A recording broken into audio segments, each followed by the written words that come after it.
All right, we're live when we're back in familiar environs. I'm back at home in Iowa after No more a hotel long. for you. Yeah. Yeah, no, the hotel curtains are gone, replaced by the Jerry Keefe program art behind me.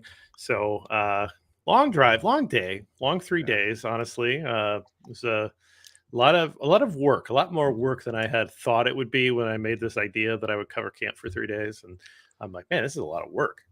Well, it's funny because camp, like we're there as fans, but we still got in the back of our mind we got to create content.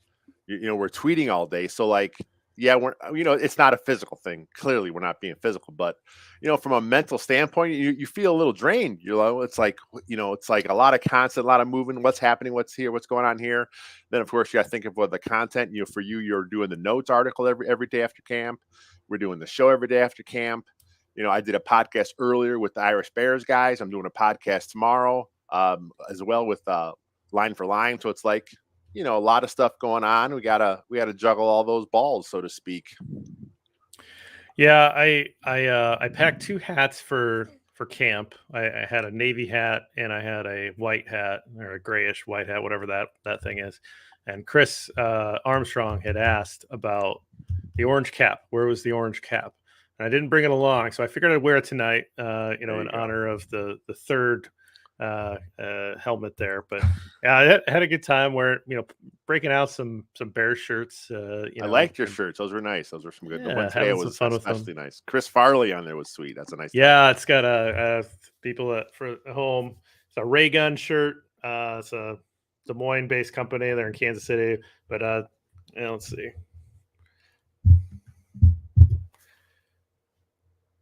Yeah, Dicka riding the bear, and then you got Chris Farley. Holy shnikes down there.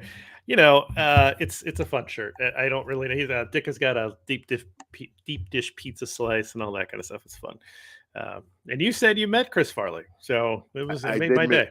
I did meet him back in my 20s, and I was in LA, and it was fun. It's my brief encounters with him was he was a real nice guy. Yeah. Yeah, man. Well, you wanna kick off a podcast? You want to do this thing? Yeah, let's get it going here. Okay. So, give me a second.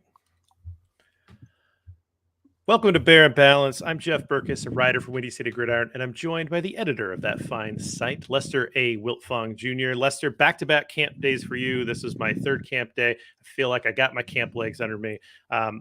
What did you think of today and the beautiful weather over at Halas Hall?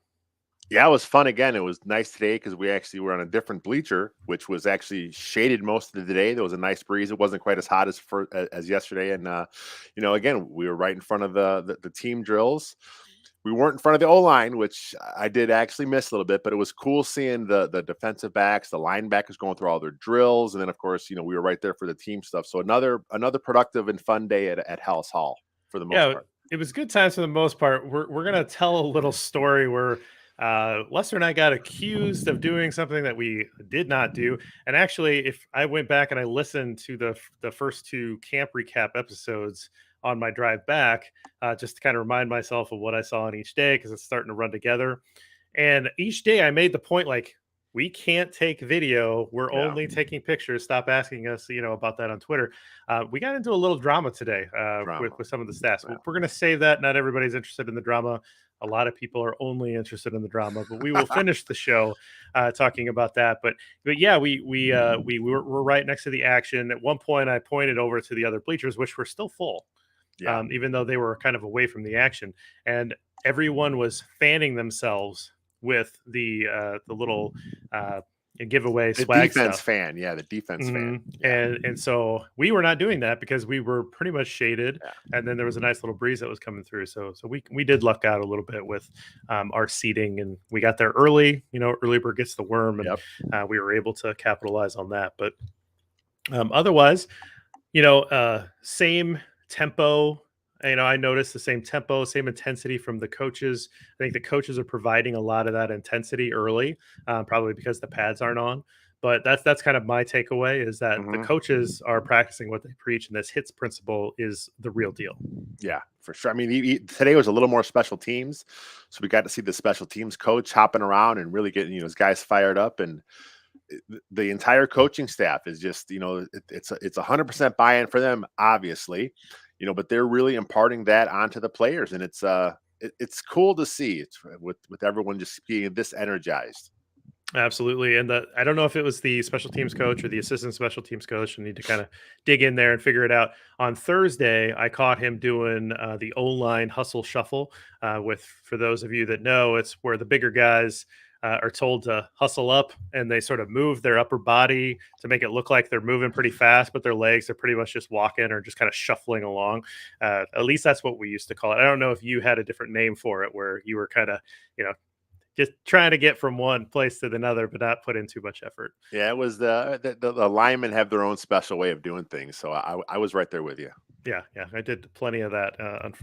I hate to admit, but I was party to that more than once. So, well, let's stay there with the big guys, and let's talk about line updates. Again, it's tough to tell much of anything in terms of how guys are doing when there's not pads on, but I think it's important to kind of follow who's getting the reps and where. Now, we know a little bit more about Lucas Patrick's injuries. Maybe we start with that. I think we found out that likely is going to be somewhere in the 6-week area for a recovery time. So that's going to push him to basically miss all of camp and get likely into the season. I mean, 6 weeks from now is probably going to miss a game. So that's something that they're going to need to consider.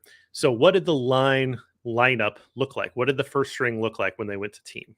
It was, Riley Reef, left tackle. Cody Whitehair was back from his vet day. Back there is his familiar left guard spot. Mustafer was taking the first team reps at center. He was rotating, but he was in there. Michael Schofield was getting the run with the ones today, which I think a lot of fans expected would happen at some point. He does have the experience, and even though he's not getting a big money contract, it just makes sense. He's the vet, put him in there. And then right tackle was Larry Borum again, like he has been, for the last month, I guess. So it's coming together. Still no Tevin Jenkins. Still no official word. It's just same as we heard before. As he woke up with something, and that can mean anything. So who knows what's going on there? Yeah, that's 3 practices now that we've seen that he wasn't able to participate in. So that's unfortunate. We didn't see him on the sideline or anything like that. So he's either working out or he's sick or whatever it is, but it's away from the team at this point.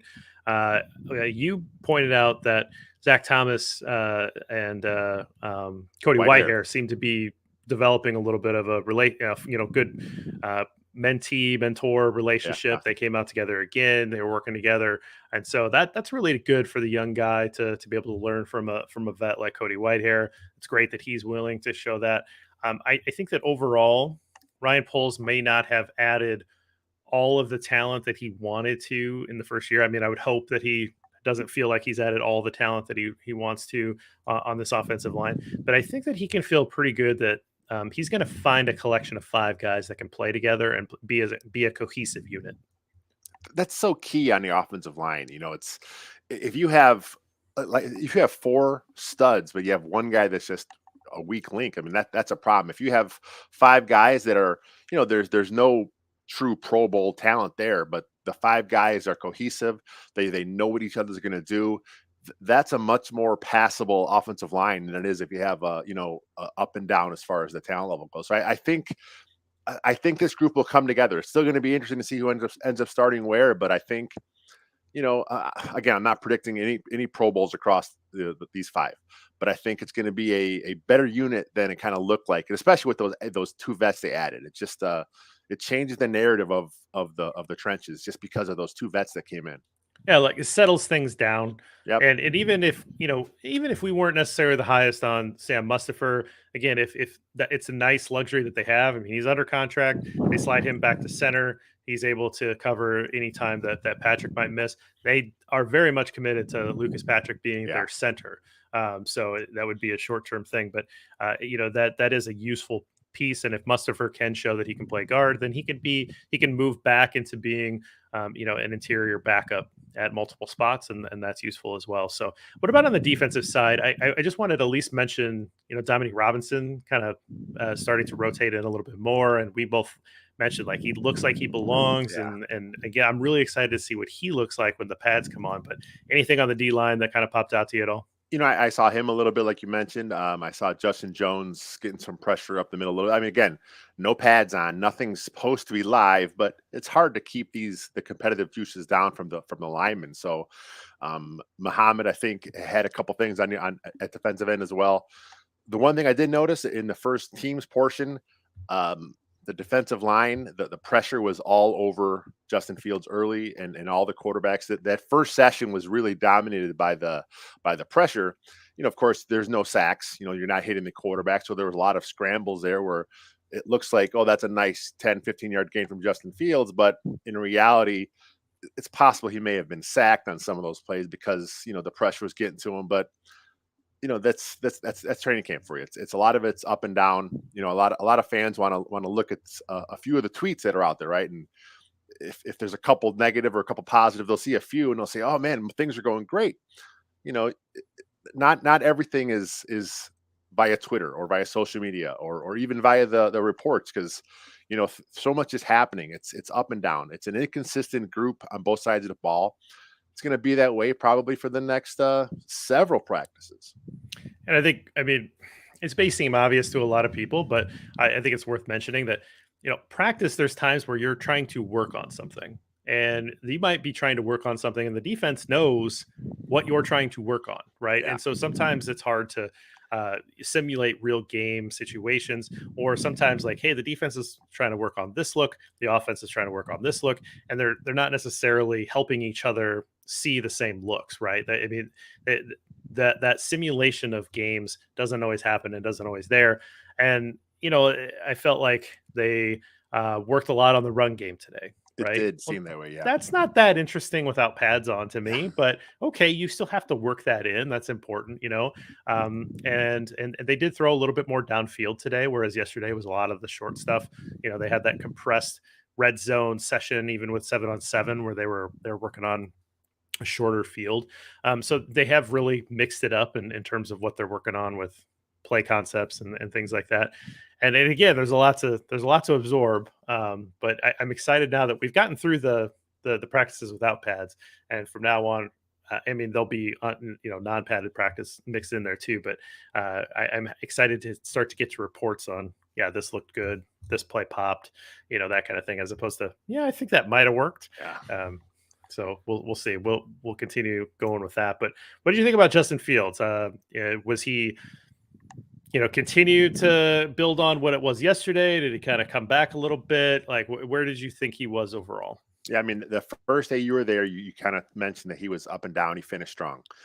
Yesterday we were there.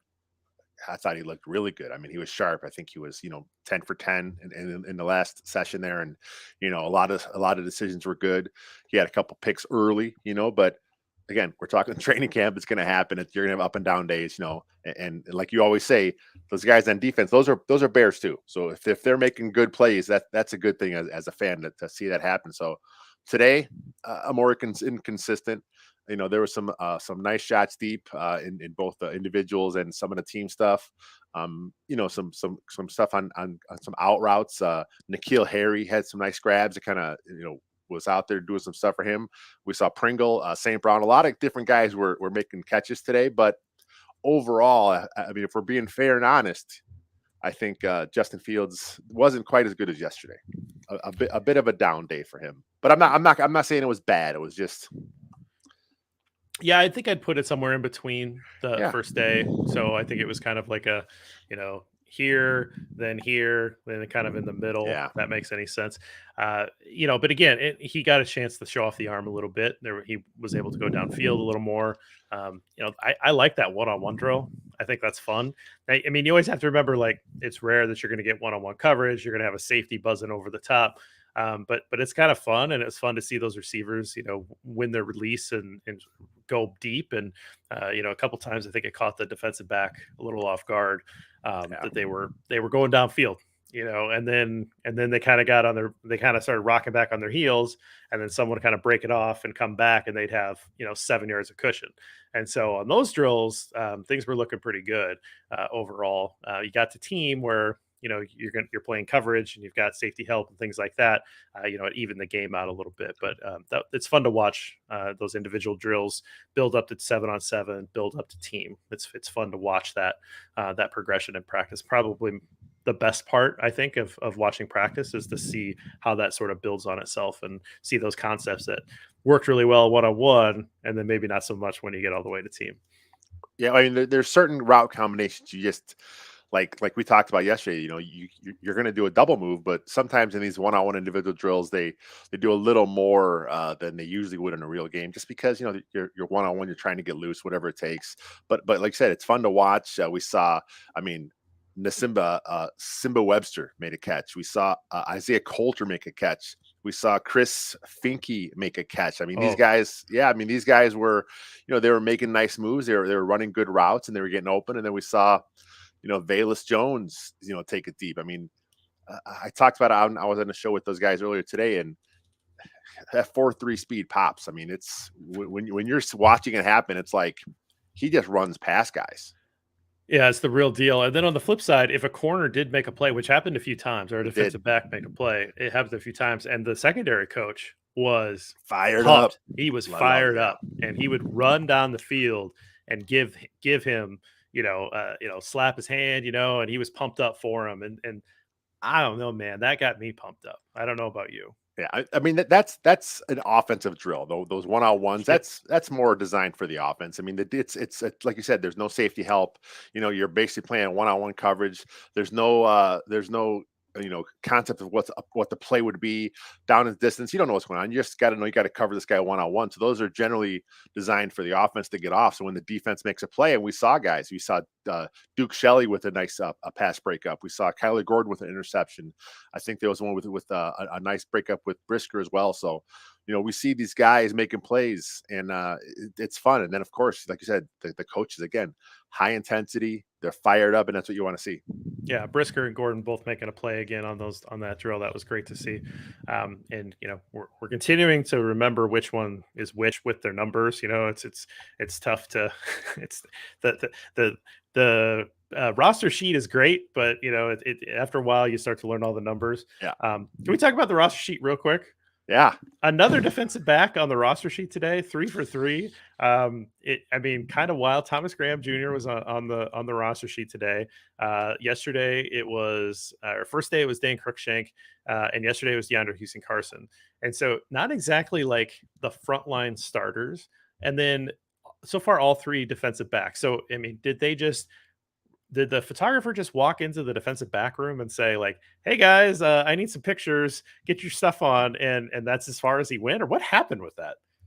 I'm trying to think back of who the guy was on the roster sheets last year. Like, who was it? I don't remember. I mean, this is a free agent who's not going to start. DHC, who is a good depth, he's not going to start. Thomas Graham, he hasn't been to practice yet so far. He's still been sitting out, but he didn't really earn his starting nickels, so to speak, until late in camp. So it's not like they knew he was going to be a key contributor this year. So 3 guys that, they're all going to make the roster, but I don't think it's someone you're counting on for big playability. So, what was the marketing behind that? Just defensive back. It's curious to see who will it be next week. It's going to be Bo Pete Keys. Let's go. Bo Pete Keys. Lamar Jackson might get on there. Man, if someone gets it, if Lamar Jackson's on it next week or the week after, you're gonna have to send me a copy. For sure. I'm buying some stock in Lamar Jackson after these 3 practices. It was okay. I thought he was good. I thought he looked like a natural athlete, looked like he popped. So I'm excited for him. But let's take a quick break. Let's let somebody pay the bills, and we'll come back after that.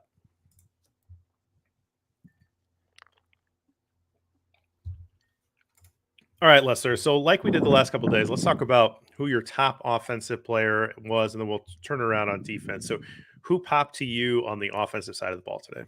I kind of teased it earlier, but I'm going to go with Halas Jones Jr. He made some plays yesterday. He made some plays when you were there, but today is because of our vantage point. He was right in front of us, so we kind of saw, and it's like, it's like speed that's like tangible. Like he just got by his guy. He closed the distance between him and the DB so quick. And it's like, if that DB is not like perfect technique, he's gone. And that's what happened with Jones. He's leaving guys. His moves are a little more nuanced than I think a lot of us thought. I know that was a knock from the scouts coming out that he needs to work on his route running, but through the 2 days I was there, he seems like that's part of his game that he has worked on. And I think he's going to be a contributor for this team. I mean, I'm not sure if he'll start, but his skill set kind of works as a guy in the slot. We've seen him on a end around today. It didn't work, but the fact that they're mixing him in, we talked about yesterday that he's going to be your jet sweep guy. So they're going to get the ball in his hands somehow, some way this season, and it's going to pop. I mean, he's going to hit some nice long touchdowns, some nice big plays will be made, all because of that speed. Yeah, I think we kind of talked about a little bit where we were like, what's the pecking order of this wide receiving core? And, Mooney is going to be number one. I think we both think that Cole Kmet is probably going to be the number 2 target For target share. Yeah, if possible. if we had a guess right now, that's what we're looking at. Because he looks good. And 2, it looks like there's a pretty good rapport building between Justin Fields and Cole Kmet. And I just, there's not another wide receiver that's necessarily separating themselves like very obviously early on. Again, third practice that we can see. I'm not making any grand assumptions at this point, but I see that. And then after that, Velas has a chance to be the next guy. Byron Pinkle has a chance to be the next guy that gets a lot of targets. That you're going to have a bigger X receiver out there at some point to get some targets. N'Keal Harry, maybe he can make that. Equanimeous St. Brown, maybe he's going to play that role, or maybe they're going to switch off. But to me, Velus Jones has an opportunity to be that number 3, number 4 target in the offense. And when you have the ability to create explosive plays, they're going to find creative ways to get the ball in your hand. Again, like you said, jet sweep motions, into rounds. They're going to find, drag routes. They're going to find a way to get the ball in his hands so that he can turn it upfield and cook. And he's got it, man. Like he does have those afterburners. Impressive athlete. That's a really great call. I had him written down in case you didn't mention him. And so I'm going to go a kind of a boring angle, but I want to mention David Montgomery because, and again, running game with no pads is not the most fun to watch, but they were working him a lot. And then they were working him in the passing game a little bit too, a lot of checkdowns. And you told me that Montgomery's down. Like he worked out and cut like 10 pounds off his frame. Yeah, that's I saw that on Twitter somewhere. I'm not sure. I mean, I would have to confirm that, but I mean, he's a guy. He worked hard. I mean, he's done it every offseason. He's been a pro. There was all that stuff he had with the footwork king. Last offseason or 2 seasons ago. Last offseason was all about his speed. His miles per hour was increased. So it just makes more sense. He's a guy. He's a true professional. He's always putting in the time in the offseason. So maybe he thought, hey, to get even quicker, let's drop a little more. And, I mentioned you at camp, he always looks quick. Like he gets the ball and, it's, he's not dancing to dance. He's like, he sees a guy, it's a quick spin. It's a quick juke, it's a quick cut. And then he's trying to go. So it's another guy. He's been very productive as a professional. As fans, a lot of fans are already thinking about should they pay him or should they not pay him? Let's enjoy him right now. Is he still a Bear? And I think he's going to have a really nice season this year. I think a lot of fans want him to stay, right? Yeah. I think it's a lot of people that get real obsessed with, you don't pay a running back a second contract because these guys don't work out or whatever. If it's a smart contract, you do have the ability right now to absorb someone like that, particularly if he's an integral part of the offense. You don't want to go too crazy, but if it's the best that he can get is sticking with the Bears, I don't mind if you bring him back if he proves that he can be a centerpiece of the offense. And again, like you said, he's a very hard worker. I mean, this is someone who's very easy to cheer for. And he works very hard, and he works very hard on every carry, right? Like he's going to get that extra inch for you. This is someone, I mean, I'm going to go on a little bit of limb here, but this is someone I think Walter Payton would like watching, right? Like that's fair. For sure. Do you know what I mean? Like he has that mentality of like, I'm going to get that extra inch. I feel like Walter Payton would like David Montgomery. Well, he was really close to the last coaching staff. I mean, there was a lot of stuff, off the field that, you would see like from the team site, they would talk about those guys. It seemed like they have a good relationship, but I just see him really fitting into the whole hits principle. I see him as a guy that, that this coaching staff, which they've spoken about him a few times this offseason, which the analytics guys or the positional value guys say no, he's talking up his tailback. It means he's going to pay him, but it might happen. But we'll see what happens during the season. But like you said, he's a hard worker. He's going to be the guy out there. He may not get as many touches as he had a year ago, just because that's the way the offense seems to be tailored, just because of where Luke Getsy came from. They kind of like that two-headed monster. And I think Khalil Herbert, if he cleans up some stuff in the pass pro, I think he's another good running back that's worthy of getting his touches increased. So the Bears' run game should be in a good place here if the O-line can give him some room. Well, that's a question. That is the question, yeah. All right, flip it around. What about defense? Who do you have for me? This is a tough one, but I'm gonna stay boring, and I'm gonna go Kyler Gordon, the rookie again. Okay. I just he's just when he's on the field, you see him, like you notice him. We talked about his athleticism, yesterday. You just see him. You see him playing outside. Again, he's still playing in the nickel. This guy could do all that. He blitzed early in the I think it was the second play in teams. He was lined up in nickel, and they sent him on a blitz. So he's giving you a lot of options. And I'm going to steal your phrase, that agent of chaos, where he could do different things for you on a defense. He's not a safety. I mean, he doesn't have that type of skill set, but he's not afraid of contact. He's a physical player. If he's in there in nickel, you can blitz him and feel comfortable with that. So I got to go Gordon today. Yeah, I was gonna mention we mentioned Kittle Vildor earlier making a play. I think it's worth mentioning. Yeah, he had a nice day today. I think he had a pretty good day, and I think it does say something interesting. I think a lot of people had somewhat soured on Kittle Vildor already, but like the year before, everybody was super excited and cheering for him because he was this late round UDFA type of guy. So everybody's cheering for something to be made of Kittle Vildor, and then he gets his chance and he didn't play that well. And this is still a really young guy, right? Yeah. And I think it does say something to this new staff when they take Tavon Young off the field, move Kyler Gordon into the nickel, that they bring him on, right? I know you got Thomas Graham. He has not been on the field yet, but he's going to be in the mix too. But it says something that they bring Vilder on, and I think that overall, he looks like he's going to carve himself out a role on this team.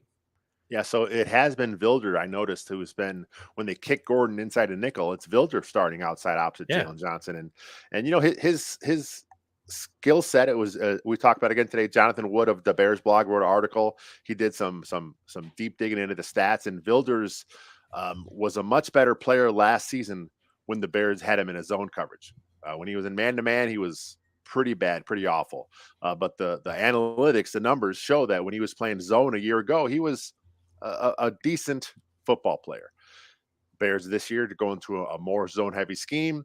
He's always shown that he's a physical player.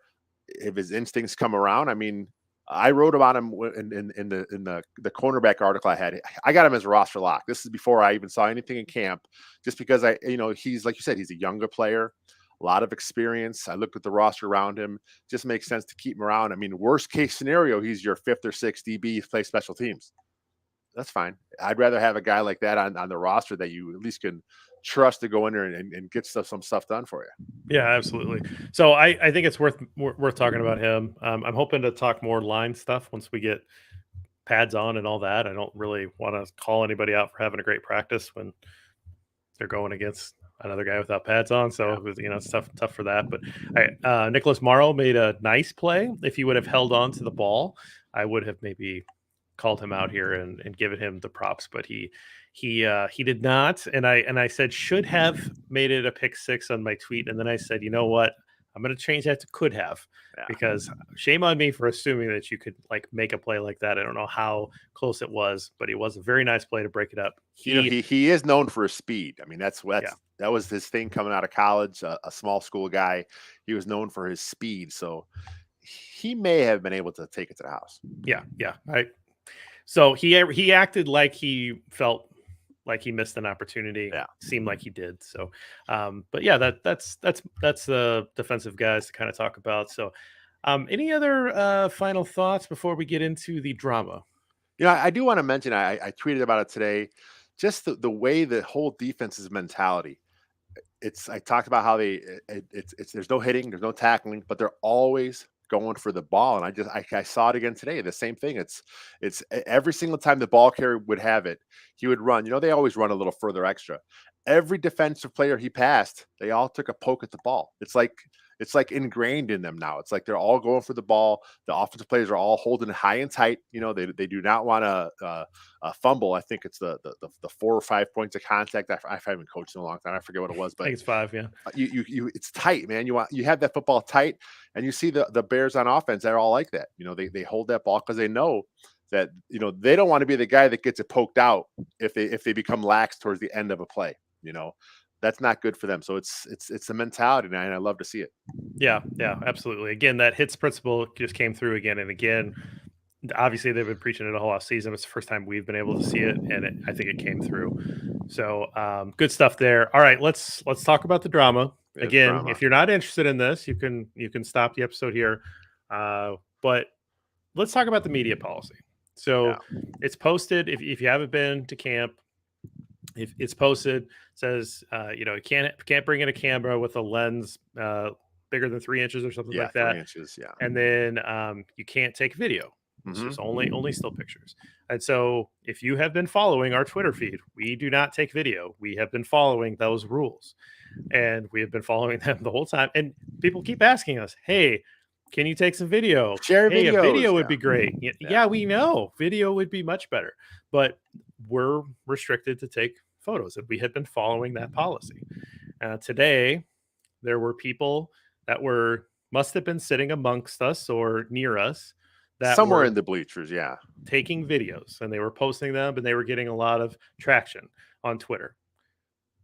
Coincidentally, a lot of our pictures weren't getting that much traction because there were videos, right? I mean, that's kind of the reality, is that there were a lot of videos and they were kind of popping off, and we weren't necessarily seeing a lot of interaction on our photos, because video is a nicer thing to see. So again, we understand video is better, but that's the policy, is to not put videos out.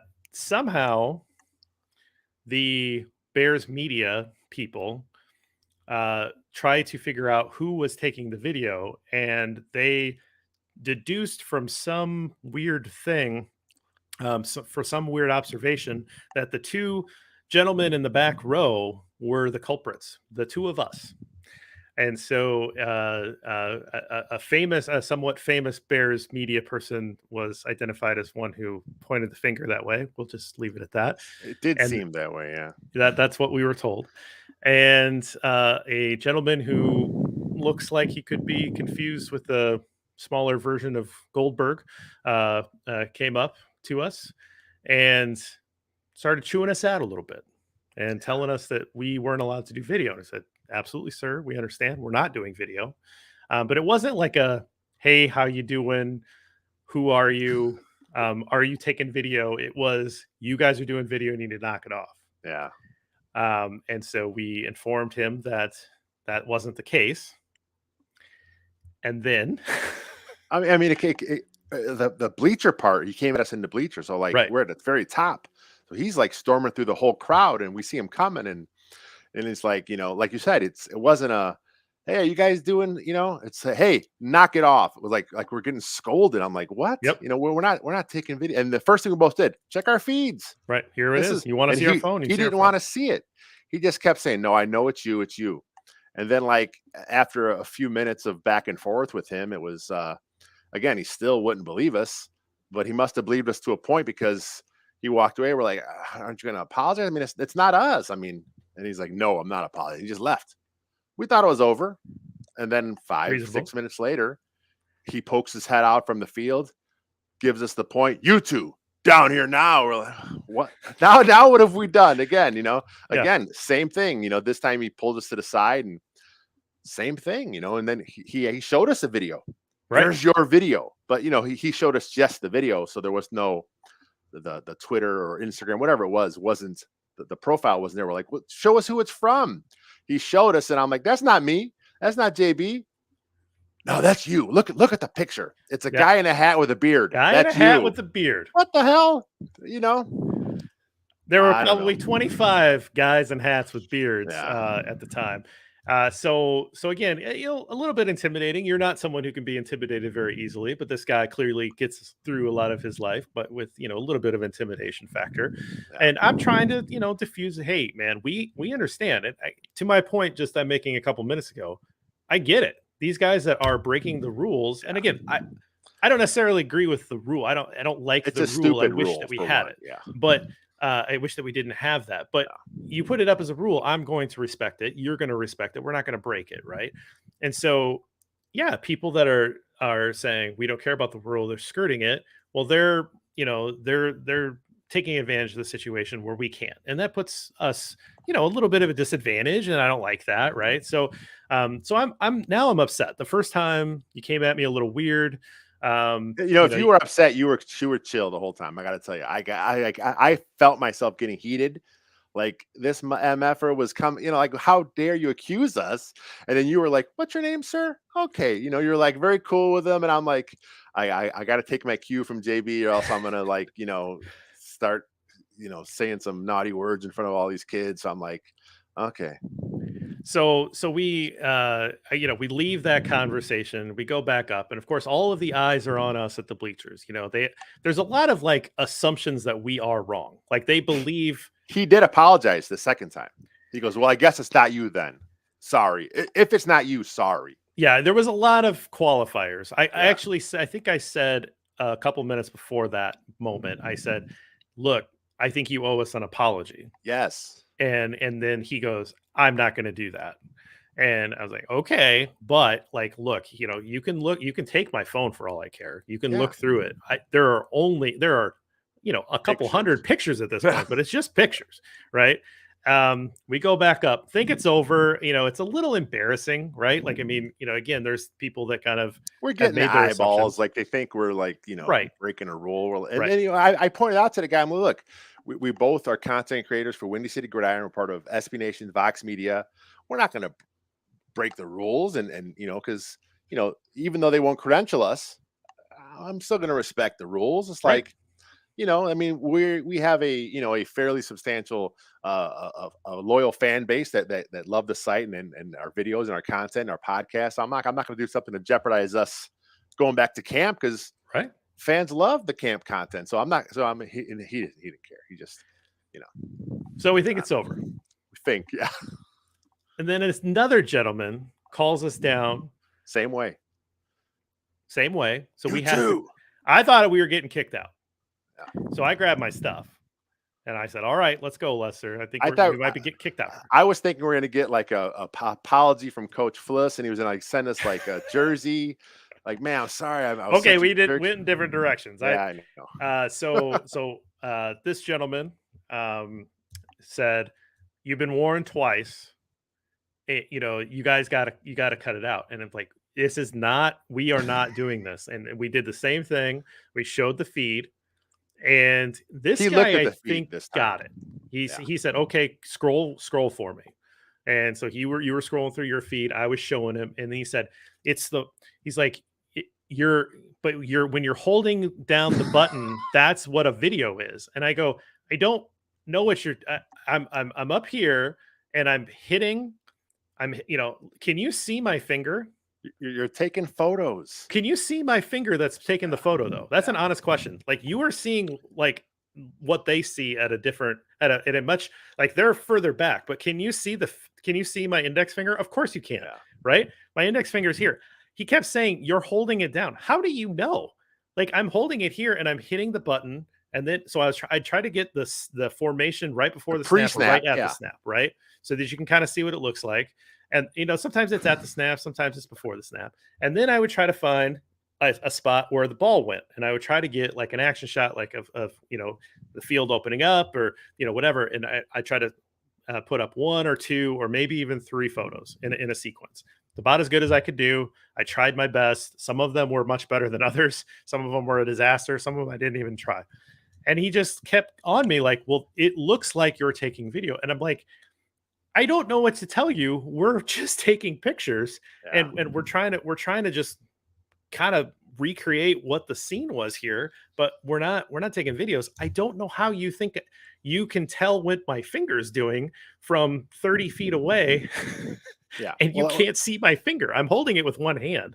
And he said, "Oh no, you're definitely recording with that." So that was bizarre. It was the weirdest thing. And again, he then ended up apologizing. Eventually, hey, okay, sorry guys. And we went up to the top, and I felt like I couldn't keep going. I couldn't take any pictures anymore. I felt like I was like, I'm done. I have no idea what happened in the last half of practice. yeah, it was, we were both a little shook. It was a little embarrassing. Like Yeah. I said, we're there as content creators. We're there as fans, of course, but so like, there are some people that we know through the Bears, the media circles that, that we've talked to. And it's like, we're getting, the little joke. I mean, it was, there's part of it's funny, but the second guy, he kept going back to, well, you have to understand the perception when you have a phone up. And I'm like, well, how else do you take a picture? That's your Yeah, policy. but the You can do phone's that. up. I go, look, if there's a picture policy, we're allowed to do it. Yeah. Well, then if you don't like us holding a phone up, change the policy. I don't know what we can. You've seen our phones. You've checked our feeds. There's nothing there. The other guy showed me where the video came from. I looked at it. I'm like, oh my God, that guy looks nothing like me.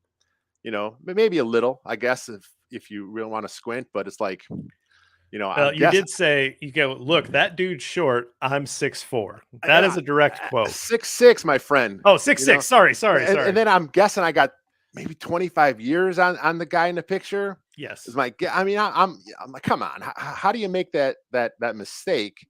And I even offered this to the second guy. It's like, look, I'll show you my ID so you can, so I can prove that this is my Twitter feed. Yeah. It was just a very, very strange situation. I've got a picture of myself in my profile picture, right? I mean, as most of us do, right? I have a profile picture of myself in my Twitter profile, and you as well have your picture, right? I mean, it wasn't the picture that guy was showing, right? It wasn't the profile. So anyway, a little bit of drama. Some of you like that. Some of you have turned this off, and that's fine. But it was weird, and there has to be a video of there somewhere of the confrontation, because I'm sure somebody everybody whips it out. I'm sure it's going to be on Instagram in a couple days. Someone else share it with me and say, hey, look, you're that dumbass arguing with the security guy, and I'm like, yeah, that is me. It was interesting. I'll finish with this. It was interesting how many people just sort of assumed that we were in the wrong, which it seemed like everyone fascinating. Look, I am the biggest rule follower. You are that is like absolutely who I am. And so, I mean, you honestly, you couldn't pick out a worse person to accuse, because it's like, are you kidding me? Like, we walked up and someone kind of said something to us, and I was like, it's not us. We're not doing it. They apologized, as we're walking up, and I said, and I demand, like a total jokey, demand like a jersey. I'm just kidding. And this goes, sit down. Yeah. And I was like, oh, okay. This accusation that I just drew and just ruined practice inconvenienced you in viewing experience. Your audio's cutting out a little bit, JB. Just so you know, your audio's cutting out a little bit. Oh, well, I was rant, so it's the rant was over. I mean, the story's out there. It was our nice camp moment. We'll be able to tell this to people for years. Yes, that we have our accusation. But like both of us, we dealt with this situation like I deal with people when they try to argue with me in real life, so to speak. Like, it's like, where's the proof? Here's our proof. It's not us. I don't know what else we're gonna do. It was fun. Overall, it was still a nice experience. I am going back to camp in a few weeks, so I'm sure I'm going to bump into that guy again. Like I said, I'm a little bigger of a human, so people tend to recognize me. When they see me a second time, they say, I know that big dumbass guy from somewhere, and then he's gonna think, oh, that's the video. I'm going to watch him now. I'm watching him like a hawk. I'm going to see if I can tell what his index finger is doing when it's on the phone. I'm going to use a different finger when I'm filming next time, just for him. Be like, I'm taking a picture. Yeah. Yeah. It's all good. All right. Well, we'll get out of here. I don't know when the next practice is, but we'll try to. I think it's Monday. Monday. It's not open to the public, I don't think, but I think they are going to go padded practice. So okay. The We'll beat see if we guy can get should have some nice. somebody that attends that practice to hop on with one of us or somebody else in the channel. We'll do our best to cover as many as possible. We're probably not going to get them all, but it'll be nice to try to get as many of these as possible, especially the ones that are open to the public. Those talk a little bit more freely about those. But thanks for joining us. If you are in the live stream, have any questions, feel free to pop those in. We'll stick around for a couple minutes and answer those. And then I need to go get dinner. If you haven't checked us out on Second City Gridiron, please do so and hit subscribe. We're trying to get to 1,000 subscribers. Lester told me some of the swag that he has ready to give away to one of those subscribers. Pretty cool. I'm going to enter myself. Okay. Just kidding. Okay. I'm not eligible, but good stuff there. Check out the channel starting to really sizzle. There's a lot of content that has been put up in the last week. Make sure you're checking that out. Website, of course, picking up as well as camp picks up. So everything that you need to know about the Bears and a little bit more can be found at Windy City Gridiron and the Windy City Gridiron podcast channel. Anything else? We're good. Let's get out of here. All right. Thanks, everybody. We appreciate it.